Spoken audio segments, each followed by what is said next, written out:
مسلم person اللہ کا تحفظ اور شریعت ایکٹ کے نفاذ کو باقی رکھنا اور اس کے لیے مؤثر تدابیر اختیار کرنا بورڈ کے اہم مقاصد میں شامل ہے۔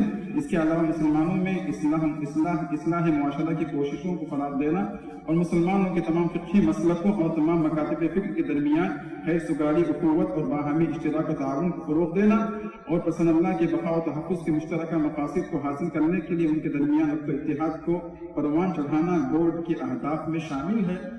بورڈ کے نظما اور صدور 1972 میں جب پرسن اللہ کا قیام عمل میں آیا تو باتفاق آراء حضرت مولانا قاری محمد طیب صاحب رحمہ اللہ پرسن اللہ کے پہلے صدر اور حضرت مولانا منت اللہ صاحب رحمانی جنرل سیکریٹری منتخب کیے گئے۔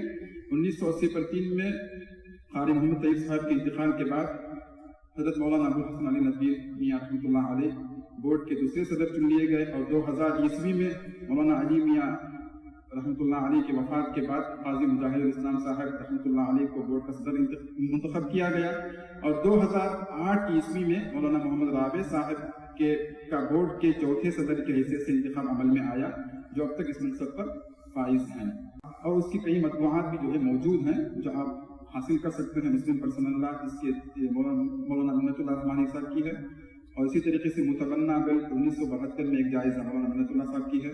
خاندانی منصوبہ بندی یہ بھی انہی کی ہے۔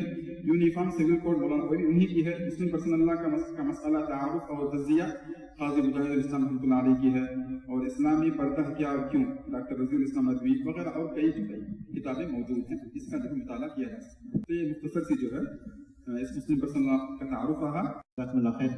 تو وقت کافی ہو چکا، اپنے مقرر وقت سے پروگرام آگے بڑھ چکا، تو ہم یہاں پر اس پروگرام کو ختم کرتے ہیں۔ اللہ تعالیٰ سے دعا کرتا ہوں کہ اللہ تعالیٰ ہمارے اس مل بیٹھنے کو قبول فرمائے۔ آخر دعوانا الحمد للہ رب العالمین۔ جو حضرات اس پروگرام میں شرکت کی ہیں میں ان تمام کا شکریہ ادا کرتا ہوں اور آئندہ بھی امید کرتے ہیں کہ انشاءاللہ جب بھی آپ ہمارا اعلان دیکھیں آپ اس طرح شرکت کریں اور یہاں سے دین کی باتیں سننے کی کوشش کریں۔ جزاکم اللہ خیر۔